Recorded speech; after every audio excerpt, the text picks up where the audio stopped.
नमस्कार, मैं हूं अंकित गुप्ता। एक बार फिर से आपके सामने लेकर आया हूं एक नया वीडियो, क्योंकि इस वक्त मैं मौजूद हूं पिछले करीबन 15 से 20 दिनों से बिहार में।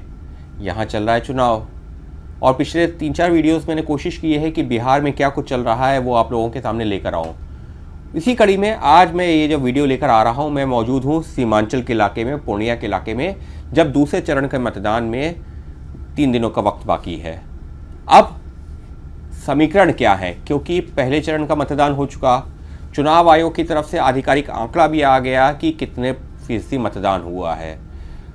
जैसे ही जिस दिन मतदान जो है 6 तारीख को पूरा हुआ, अलग अलग कयास लगने लगे कि मतदान प्रतिशत बढ़ा, इसका क्या मतलब है, किसको फ़ायदा किसको नुकसान। लेकिन मैंने थोड़ा सा इंतज़ार किया इस वीडियो को बनाने में। उसकी वजह ये थी कि थोड़ा सा समझ लिया जाए आखिर चल क्या रहा है। हालांकि लोगों ने अपने आकलन कर दिए हैं, अपने अपने ये जानकारी आपके सामने आ चुकी होगी। तो मैंने जब थोड़ा सा इंतज़ार किया, ग्राउंड वर्क किया, तो उसके बाद मुझे क्या पता चला है, चलिए अब आपको वो बताता हूँ। देखिए, पहले चरण का मतदान हुआ और वोट प्रतिशत बढ़ गया, चर्चा शुरू हो गई। दोनों दलों ने दावा कर दिया कि ये तो हमारे फेवर में, ये हमारे फेवर में है। लेकिन मुझे क्या पता चला, मैं अपना व्यू रख रहा हूँ जो लोगों से बातचीत करके, जिसमें कुछ स्थानीय पत्रकार हैं, जिसमें जनता है, जिसमें जो है वो लोग हैं जिन्होंने वोट किया है, जिसमें वो लोग हैं जो बाहर से आए थे जिन्होंने वोट किया, वोट के लिए रुके थे, छठ पूजा के लिए आए थे और वोट के लिए रुके। तो ऐसे तमाम लोगों से बातचीत की है। तो मेरा जो सबसे पहले, चलिए मैं ज़्यादा इंतज़ार नहीं करवाता हूँ, बाद में उसका एनालिसिस पे आपको लेके जाऊँगा। मेरा जो आकलन है कि ये जो पहला चरण है जहाँ पर 121 सीटों पर मतदान हुआ है, यहाँ पर एज किसका है, यानी कि कौन आगे कौन पीछे। तो अभी तक जो मुझे जानकारी मिली है, जो मेरा एक आकलन है, उसके मुताबिक यहाँ पर महागठबंधन जो पिछले चुनावों में थोड़ा सा आगे था, इन 121 सीटों में 61 सीटें महागठबंधन के पास थीं, तो 59 सीटें एनडीए के पास। इस बार वो पलट रहा है। अभी तक की जानकारी के मुताबिक, मैं एग्जैक्ट नंबर नहीं देने जा रहा हूँ, आपको ये भी बता देता हूँ क्यों, क्योंकि ऐसा नहीं है कि मेरे पास इतनी जानकारी आ गई है मैं आपको एग्जैक्ट बता दूँ, लेकिन क्योंकि एक लोगों से बातचीत करके जो अनुमान लग रहा है, मैं सिर्फ उस पर आपको लेकर जा रहा हूँ। तो मेरा आकलन ये है कि यहाँ पर पहले चरण के मतदान के बाद में एनडीए 65 सीट, 121 में से 65 ±5, यानी कि 60 से 70 सीटों के बीच में पहुंच सकता है। महागठबंधन की बात की जाए तो वो 55 ±5, यानी 50 से 60 के बीच सीटों के बीच रह सकता है। अब इस हिसाब से फ़ायदा, नफ़ा और नुकसान देखें तो मेरा आकलन, फिर मैं कह रहा हूँ, ये जो लोगों से बातचीत की है, जो मुझे समझ में आया है, उस आधार पर मैं बता रहा हूँ। मेरा आकलन ये है कि यहाँ पर पहले चरण के बाद 121 सीटों पर हुए मतदान के बाद एनडीए का पलड़ा भारी है। उसकी वजह क्या है? वजह जो आखिरी मौके पर सरकार की तरफ से योजनाएं लाई गई हैं, जिसमें एक 10,000 रुपये वाला भी फैक्टर है, उसको मैं नकार नहीं रहा हूँ, क्योंकि जब महिलाओं से बात कर रहे हैं तो वो सबसे बड़ा एक फैक्टर निकल के सामने आ रहा है कि महिलाएं कह रही हैं हाँ मुझे पैसा मिला है। महिलाओं का वोट प्रतिशत भी ज़्यादा रहा है। अब उस पर चर्चा ये होगी कि क्या सभी महिलाओं ने ही, क्या महिलाएं ज़्यादा घरों से निकली, पुरुष नहीं निकले? तो यहाँ पर आपके सामने एक जानकारी और लाना चाहूँगा। जब मैंने कई लोगों से बातचीत की तो एक चीज़ समझ में आई कि महिलाओं का वोट प्रतिशत ज़्यादा क्यों हुआ है। हालांकि अगर आप टोटल वोट हज़ार और करोड़ में बात करेंगे तो महिलाओं का वोट पुरुषों की तुलना में कुछ जो है कम है, लेकिन प्रतिशत में बात करेंगे तो आपको बढ़ा हुआ नज़र आएगा, जैसी जानकारी मिली है।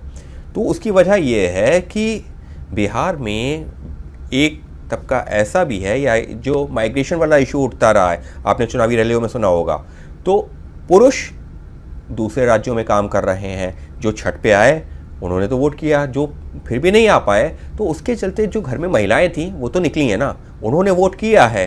तो इसके चलते जो महिलाओं का वोट प्रतिशत के हिसाब से अगर आप बात करेंगे तो उनका वोट प्रतिशत पुरुषों की तुलना में ज़्यादा नज़र आ रहा है, या ज़्यादा आपको कतारों में महिलाएं लगी हुई हैं। मेरे लिए भी जो है, जब मैं रिपोर्ट कर रहा था 6 तारीख को, तो यही मैंने कई जगहों से रिपोर्ट भी किया है, आप तक पहुंचाया भी है कि महिलाएं बड़ी संख्या में वोट करती हुई नज़र आ रही हैं। तो उसकी वजह एक वो भी है। दूसरा, जो उनको योजनाओं का फ़ायदा मिला, 10,000 रुपये की बात की जाए, जो देने की बात कही नीतीश कुमार ने, सस्ती बिजली, मुफ्त बिजली, शौचालय, उसके अलावा जो है पक्का मकान, इस तरीके की जो सरकार की योजनाएं थीं, उज्ज्वला योजना, वो भी अभी भूली नहीं है पूरी तरह से। इस वजह से उनका कहना है कि इस सरकार से हमको फ़ायदा मिला है।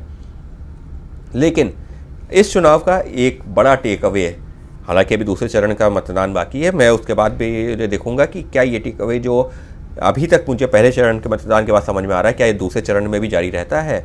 तो ये कहा जा सकता है कि ये चुनाव नीतीश कुमार का चुनाव है। सीधे से मैं कहूँगा कि नीतीश कुमार का चुनाव है। नीतीश कुमार के चेहरे पर जनता एक बार फिर से भरोसा जता रही है, क्योंकि 2020 के जब विधानसभा चुनाव में मैं यहाँ पर आया था, तो उस दौरान नीतीश कुमार को लेकर के नाराज़गी भी थी। लोग अलग अलग बातें कर रहे थे कि काम नहीं हुआ, ये नहीं हुआ, वो नहीं हुआ, तो कई तरह की बातें चल रही थी। लेकिन इस बार जब मैं बिहार पहुंचा चुनावों के दौरान, तो वहाँ पर नीतीश कुमार को लेकर के एक अलग ही परसेप्शन बना हुआ है। 5 साल में क्या वाकई में नीतीश जी ने इतना काम किया, एनडीए सरकार ने इतना काम किया, क्योंकि बीच में तो वो तेजस्वी के साथ भी सरकार में चले गए थे, क्या नीतीश जी ने इतना काम किया जिसकी वजह से उनकी ये छवि सुधर गई है 5 साल में? ये एक जो दिलचस्प पहलू है, जिसका आकलन दूसरे चरण के बाद भी करने की कोशिश करेंगे। उसके साथ ही में ये भी सवाल उठता है कि क्या नीतीश जी की सेहत को लेकर के जो इतनी बातें की गई हैं, उससे उनको सिंपैथी भी मिली है? क्योंकि विपक्ष के कई नेताओं ने, तेजस्वी यादव की बात कर लें, उन्होंने कहा कि चाचा जी की तबीयत ख़राब है, बीजेपी ने उनको अपने कब्जे में कर लिया, इस तरीके के बयान भी सामने आए। तो क्या उससे उनको सिंपैथी मिली है, उनके पक्ष में जो है लोग जुड़े हैं? ये भी एक फैक्टर है। तो ये चुनाव नीतीश कुमार का चुनाव कहा जा रहा है। तो बताया जा रहा है कि मोदी का चेहरा, प्रधानमंत्री नरेंद्र मोदी का चेहरा, केंद्र की वो योजनाएं जिसका लोगों को फ़ायदा मिला, उसके साथ में बिहार में नीतीश कुमार का चेहरा, उसके चलते जो लोगों को फ़ायदा मिला, महिला जो एक लाभार्थी वर्ग खड़ा हुआ था बीजेपी के साथ में, जिसका जिक्र किया जाता है, महिलाएं, शराबबंदी जैसे मुद्दे पर फैसला नीतीश कुमार ने लिया, तो उसके चलते जो है ये एक माहौल बनता हुआ नज़र आ रहा है। विपक्ष पहले चरण तक मुझे कहाँ गड़बड़ नज़र आ रहा है, ये कहा जाए कि क्यों पीछे नज़र आ रहा है, उसकी वजह यह है कि अगर मैं 2020 के चुनावों से बात करता हूँ, तुलना करता हूँ, तो 2020 के चुनाव से पहले, जब चुनाव के दौरान जब मैं यहाँ पहुँचा, उससे पहले भी आया था, उसके बाद भी आया, लेकिन जब चुनावों के दौरान यहाँ पहुँचा तो एक बड़ा मुद्दा नज़र आ रहा था, वो था बेरोज़गारी और नौकरी का मुद्दा।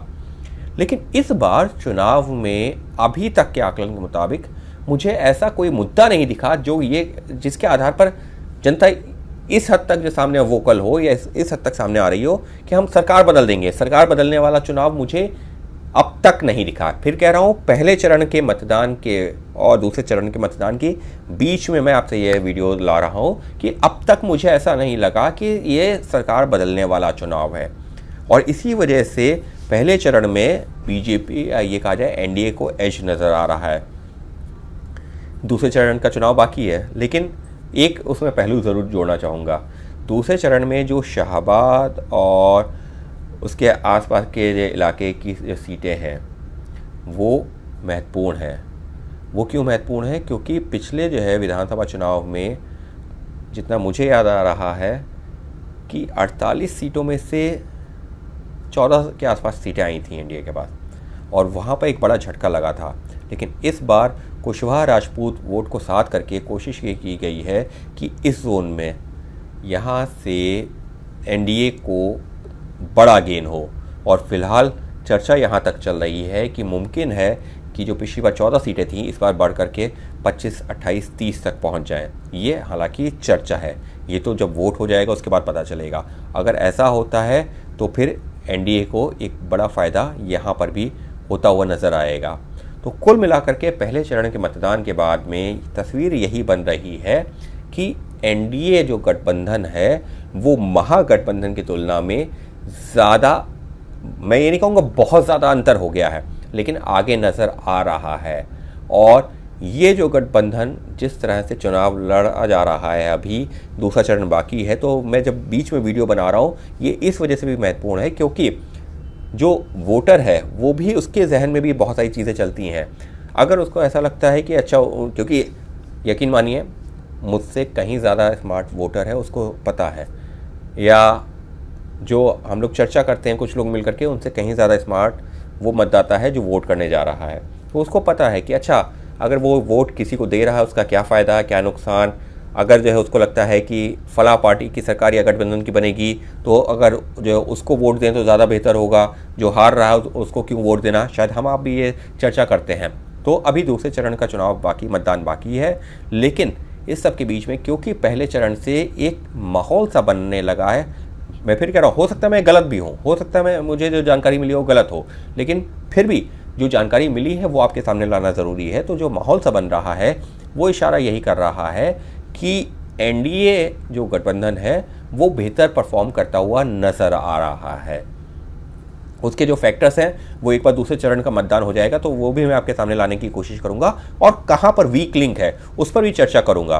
तो ये सारी चीज़ें आपके सामने लाने की ज़रूर कोशिश करूंगा, लेकिन क्योंकि मैं पहले चरण और दूसरे चरण के बीच की बात कर रहा हूं तो यहाँ पर स्थिति बताना ज़रूरी था, और इसी वजह से ये वीडियो मैं आपके सामने लेकर आया हूँ। तो फिलहाल अभी तक का मेरा अपना आकलन लोगों से बातचीत करने के बाद में यही है कि करीबन 5 से 10 सीटों का अंतर हो सकता है पहले चरण में महागठबंधन और एनडीए में, और वहाँ पर एनडीए की एज यानी बढ़त नज़र आ रही है। चलिए मिलते हैं जल्द ही एक दूसरे वीडियो में। उम्मीद है अगले 3-4 दिनों में एक और वीडियो लेकर आऊँगा जिसमें दूसरे चरण के मतदान के बाद में, तब तक तो एग्जिट पोल भी आ चुके होंगे। एग्जिट पोल जो आए होंगे उनके बारे में तो जो है आप देख ही चुके होंगे, लेकिन मेरा अपना अनुभव क्या है, क्योंकि 15-20 दिन 22 दिन जब जो है बिहार में गुजारने के बाद में मेरा अपना अनुभव क्या है वो भी आपके सामने रखूँगा। तो वो तथ्य भी कि क्या फैक्टर्स रहे हैं वो भी उस पर भी चर्चा करूँगा। लेकिन फ़िलहाल ये वीडियो इसलिए कि पहला चरण का चुनाव आज की तारीख में पहला और दूसरे चरण के बीच में कहाँ खड़ा हुआ है उसकी एक तस्वीर आपके सामने लेकर आ सकूँ। तो बने रहिए मेरे साथ में, अगला वीडियो जल्द ही लेकर आऊँगा। जैसे दूसरे चरण का मतदान खत्म होगा उसके कुछ घंटों में आपके सामने दूसरा वीडियो लेकर आऊँगा तमाम पहलुओं पर बात करते हुए। तब तक बने रहिए मेरे साथ और देखते रहिए ये अंकित एक्सप्लेन। और कोशिश यही है कि जो खबर के पीछे की खबर है या अंदर खाने क्या खबरें चल रही हैं, क्या पहलू चल रहे हैं, उनको आपके सामने लाया जा सके। धन्यवाद।